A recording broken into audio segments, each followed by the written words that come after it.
Buenas noches, ¿cómo están ahí cada uno de los hermanos y hermanas de Centro Cristiano?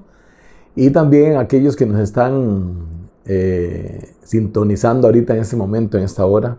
Estamos en el devocional de la noche. En realidad el propósito de estos devocionales es compartir ahí unas reflexiones sobre la palabra de Dios, lo que Dios está haciendo con nuestras vidas, lo que Dios está haciendo. Cada día Dios añade a su obra, dice, lo que Él comenzó en nosotros, hasta la venida de Él, ¿verdad? De regreso allá a esta tierra a tomarnos. Y dice la Escritura que hay un propósito en cada uno de nosotros, y cada uno de nosotros tenemos un propósito que cumplir en esta tierra durante estos años que el Señor nos da sobre esta tierra. Cuando conocemos del Señor, pues todavía este propósito como que se va aclarando más y nos da sentido de vivir aquí en esta tierra.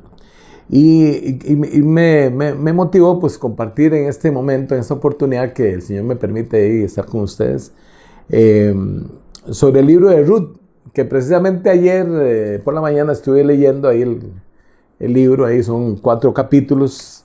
Les motivo ahí para que lo puedan leer. Es muy interesante, muy motivante ahí como sobre cómo Dios actúa en las personas, ¿verdad? Y tal vez el título que yo le podría poner ahí al tema este es sobre los tiempos de Dios. Cómo Dios obra de una manera que nosotros ni entendemos, porque dice la misma Escritura que nuestros pensamientos no son los pensamientos de Él, porque son más altos, dice, más altos que los nuestros, ¿verdad? Por supuesto. Entonces, en realidad, digamos, Dios tiene un propósito y un tiempo para cada uno de nosotros en el proceso que llevamos en esta vida cristiana, ¿verdad? Un proceso de formación, de alcanzar esos, como decía al principio, esos propósitos en nuestra vida. Y el libro de Ruth nos da una mención a algo muy interesante, porque el libro de Ruth se desarrolla, digamos, de una familia ahí, Elimelech, su esposa Noemí, sus 2 hijos Malón y Kelión, que ellos se van para las tierras ¿cómo se llama? De Moab, de los moabitas.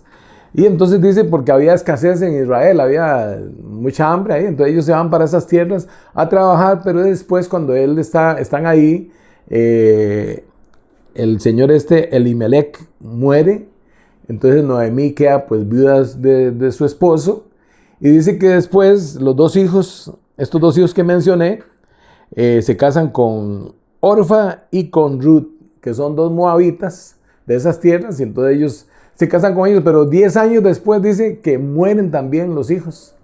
Y entonces Noemí queda viuda y también de sus 2 hijos, ¿verdad? Queda sin sus 2 hijos, ¿verdad? Y solamente quedan las 2 nueras, Orfa y Ruth. Y cuando usted lee el capítulo 1, pues se menciona ahí cómo Noemí les dice, mire, ¿sabe una cosa? Pues yo voy a regresar. He escuchado que Dios visitó Israel de nuevo, las tierras de Israel, y voy a regresar a Israel, y ustedes pueden pues volver a sus tierras, a sus dioses.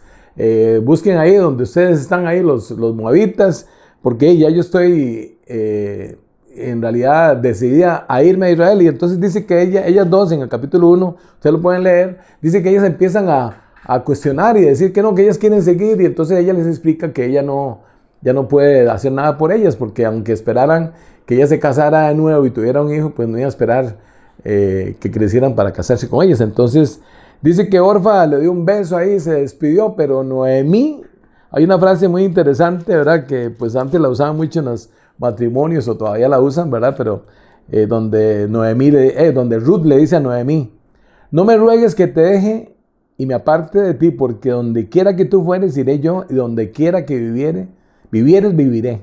Tu pueblo será mi pueblo y tu Dios mi Dios. Donde tú murieres, moriré yo, y allí seré sepultada. Así me haga Jehová, y aún me añada, que solo la muerte hará separación entre nosotras 2. Entonces, cuando ella vio esa decisión, determinación de su nuera, ¿verdad? De seguir con ella, pues se la llevó para sus tierras, ¿verdad? Noemí, el nombre Noemí significa, según leemos también ahí se explica, significa placentera. Y cuando Noemí llega a Israel, en el capítulo 2 ya dice que toda la gente empieza a celebrar, pues que la conocían, ¿verdad? Y todo, que regresó, pero ella dice, no me llamen Noemí, llámeme Mara, que era amarga, porque dice, porque algo Dios tuvo que hacer conmigo, que me quitó mi esposo y mis hijos, y ahorita vengo solamente con la nuera, y la nuera fue fiel a Noemí. Y después empieza a desarrollarse, hay una cultura ahí de lo que llaman la redención entre el pueblo, o sea, es decir, había una costumbre, por ejemplo, de que cuando habían cosechas y todo esto, los que cosechaban sabían que ellos tenían que dejar parte del fruto ahí que había, la cosecha, para los pobres y las huérfanas, para los pobres, para los huérfanos, para las viudas. Entonces, o sea, ellos tenían que dejar ahí parte, y entonces Ruth va y recoge en tierras ahí de Israel, igual que cualquier persona ahí, recoge ahí para llevarle de comer también a su suegra, ¿verdad? Y resulta que en el campo donde ella va a recoger es de un pariente lejano, digamos así decir, de Noemí, que se llamaba Boz, B-O-O-Z, ¿verdad? Boz. Y entonces dice la escritura, aquí comenta que Boz no estaba ahí en el lugar cuando ella estaba recogiendo, pero después cuando regresó él a sus tierras y a estar con sus trabajadores, dice que él pregunta, ¿y esa mujer quién es? Me imagino que Ruth era bonita, ¿verdad? Y para que le llamara la atención y todo ese asunto. Pero también aparte de eso era la dedicación de ella por recoger y ese afán. Dice, mire, ella está desde la mañana hasta oscurecer y no ha parado ni siquiera a comer, ¿verdad? Porque ella quiere llevar. Entonces, dice la escritura ahí, pues menciona la escritura que eso le cayó bien a Boz. Y entonces él viene y le habla pues a los siervos que la traten muy bien como una de las criadas y le invitan a tomar agua cuando ella tenga sed, que cojan los cántaros donde tienen ellos, etc. Y usted puede leer en capítulo 2 toda esta historia. Y después en el capítulo 3 también Noemí habla con Ruth y entonces ya comentan del asunto y Noemí le comenta que este señor es pariente de ella y que él puede redimirla a él. Pero después este Boz se da cuenta de que hay un pariente más cercano, ¿verdad? Que él, para redimir, ¿verdad? Que esa es la costumbre, como cuando Jesús habla en el Nuevo Testamento y pone ese ejemplo a los saduceos, ¿verdad? Que ellos no creían en la resurrección y él les dice, ¿qué pasa? Más bien le vienen con esa pregunta, que qué pasa cuando un hombre se casaba con su mujer y resulta que él moría y entonces venía el hermano y redimía el nombre de su hermano y después moría, y después venía el otro y no habían tenido hijos. Entonces cuando morían todos, ¿de quién iba a ser la esposa? O sea, era una cuestión ahí, pero era una costumbre de redención, de redimir la familia, ¿verdad? Mantener los nombres de los difuntos ahí, ¿verdad?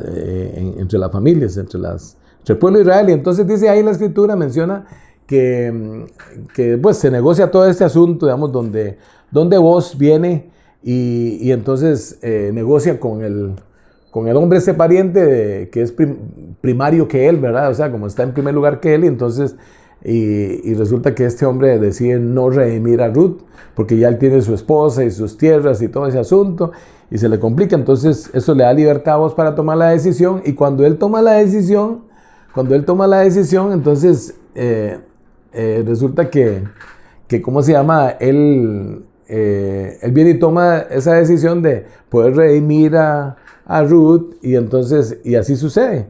Hay una costumbre donde dice que uno se quitaba el zapato y se lo daba al otro, y entonces era una costumbre así como que ya se había entregado, digamos, el derecho, aún delante de testigos, ancianos y la gente principal del pueblo. Entonces Boz viene y toma la decisión de estar con Ruth ahí, de casarse con Ruth, y a la vez redime el nombre también de Noemí, su esposo, ¿verdad? Y entonces, y resulta que algo que me llama mucho la atención, y por eso llama el nombre Los Tiempos de Dios, es que,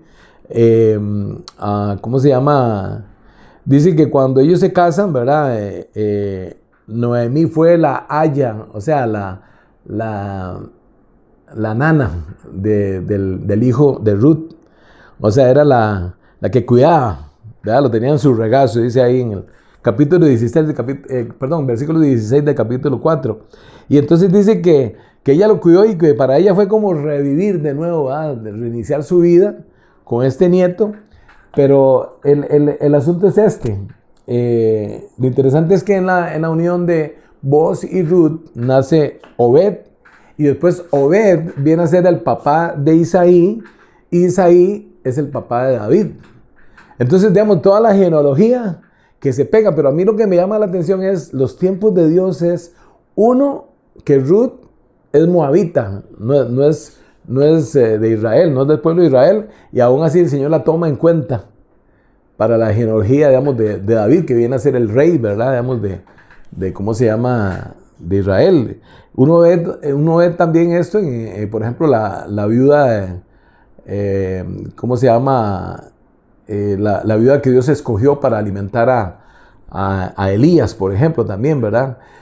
Cómo Dios también, cuando viene Josué a conquistar Jericó, utiliza también a una mujer que inclusive era prostituta para poder preservar, digamos, al pueblo de Israel ahí. Y entonces uno ve en la historia de la Biblia personas que Dios ha usado que no pertenecen propiamente al pueblo de Israel, pero que el Señor viene y los toma y los usa como eslabón de todos sus propósitos. Entonces yo pienso, más que todo el mensaje, y me llama mucho la atención, es que los tiempos están en las manos del Señor.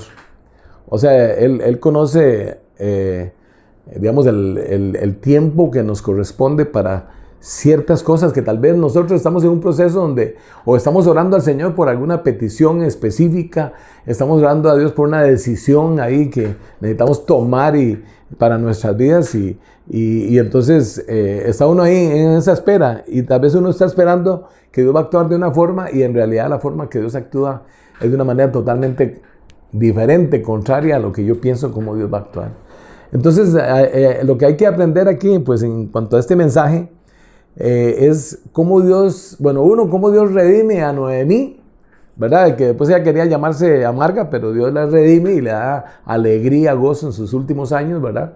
Y también, aparte de eso, cómo Dios actúa de esa forma. De hecho, hay un ministerio aquí en el CCH que manejamos o administramos, coordinamos con Cinia, mi esposa, que se llama Ministerio Voz, que tiene que ver con ese enfoque. O sea, es un ministerio que redime, es para gente divorciada, viudos, solteros mayores de 40 años. O sea, que hay veces que hay una mentalidad de como que aquí se acabó el asunto. No, hay redención de parte del Señor. Dios quiere redimirnos, restituir lo que hemos perdido. O sea, Dios quiere bendecirnos a cada uno de nosotros. Así que el mensaje de esta reflexión es eso. O sea, uno, que usted pueda leer en su casa esos 4 capítulos que son cortitos y muy bonita la lectura, puede enterarse aún más de más detalles, pero sobre todo cómo de veras debemos de depender y confiar que Dios está al cuidado de nosotros y que Él nos va a guiar y quiere lo mejor para nosotros.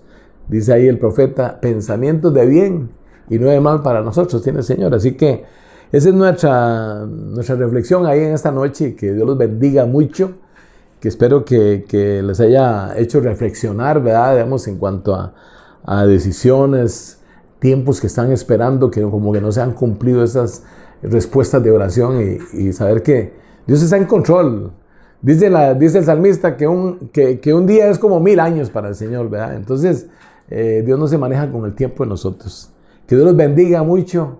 Buenas noches, bendiciones.